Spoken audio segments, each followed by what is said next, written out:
So, at the end of the day, how do you know? Is it for you? Well, what would it feel like to be able to double or even triple your productivity in the next 28 days? What kind of money would that be worth?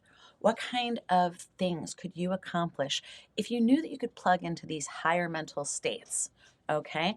I call it finding the force, right? Because it's plugging into a higher mental state.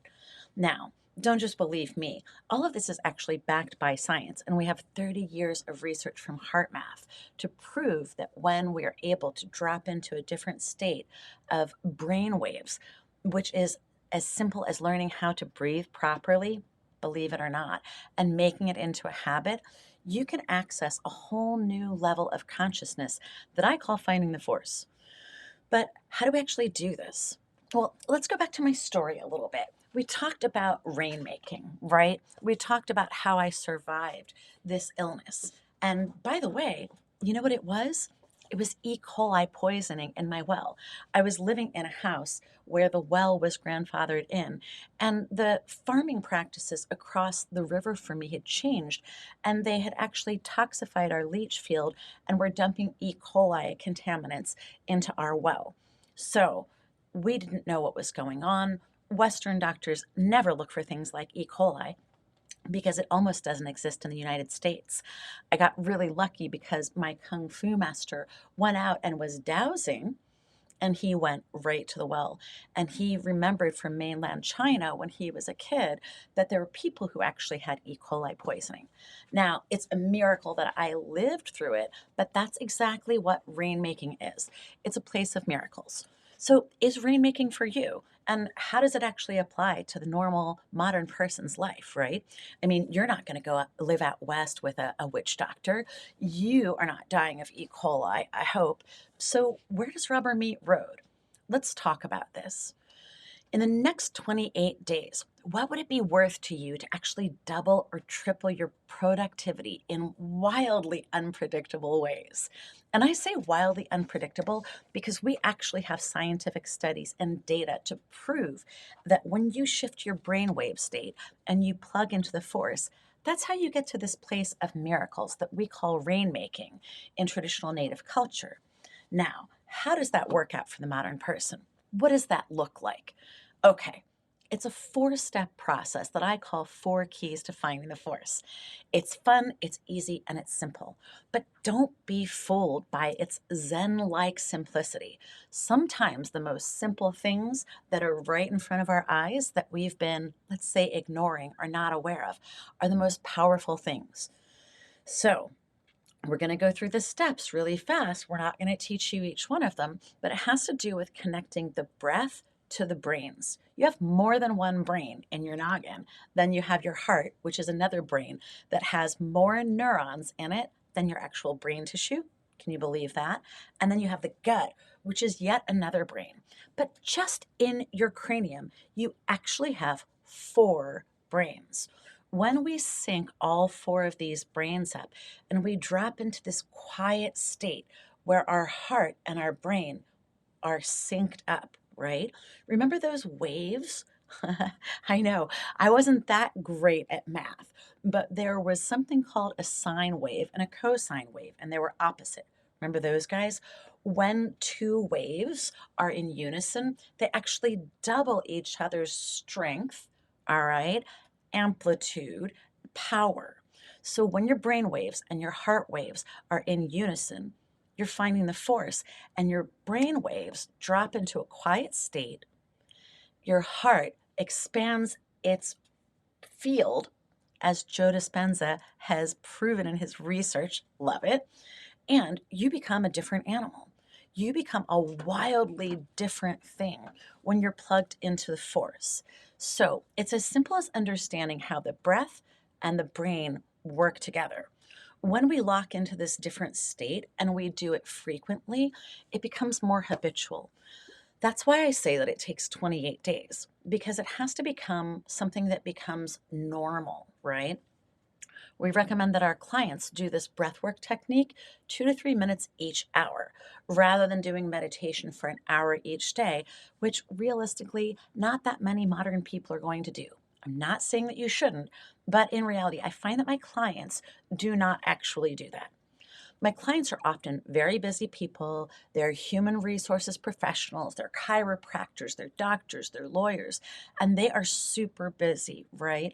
So asking them to take an hour a day to do meditation is maybe just not realistic because they don't do it.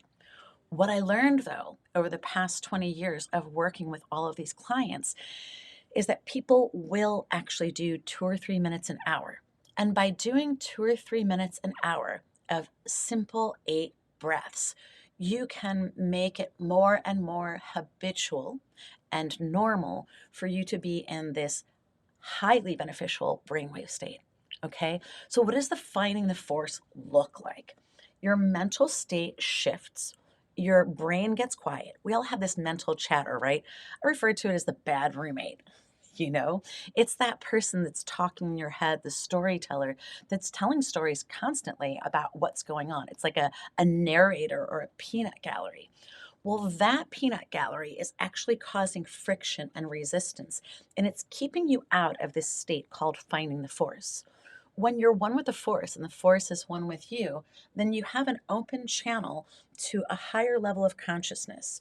So your heart actually produces a much stronger electromagnetic field, okay, like a bubble of energy can produce a much stronger electromagnetic field than your brain. So when you can get your brain quiet and you drop into this heart state, the force, you actually open up a whole new panel.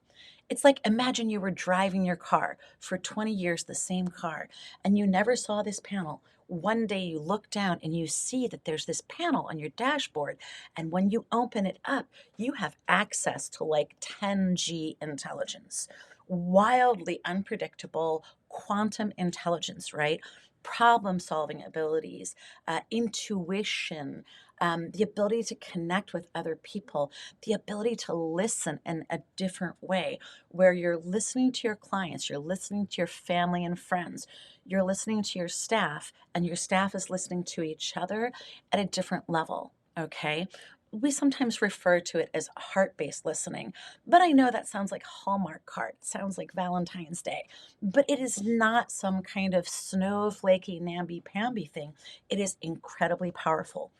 Heart math has proven over the past 30 years of research that when you are in this heart centrific state and your mind is quiet, you are 300 to 400 times more productive and powerful. Mental state is more fast, you're more plugged in, and you're predictive in ways that you could not currently imagine or envision. So if you think that it sounds like it's impossible, all you have to do is try it. Okay, so mainly it consists of breath work and dropping into this heart centered state. It also, we recommend a new diet. I'm not going to lie to you. If you really, really want your heart, brain, and gut to connect properly, you do have to nourish your gut. At the other end of things, the reason why a lot of people work with plant medicine and my corporate clients are nuts about it is because it unblocks you. A lot of this chatter in the mind and these stories, and we're going 1,000 miles per hour, that's because of different traumas, different programs. I think of it like a scratch on your record, okay? Remember back in the day when we had records and they would skip? So it's like having a scratch on your record and it's skipping, right? So when you have these blockages, you're not going to reach peak performance because of that mental chatter. All right. So you have to learn how to quiet the mind with simple breath work that I can teach you in 5 minutes. But the important part of these techniques is that you're willing to repeat it. So until you understand how powerful it is, oftentimes people won't practice it.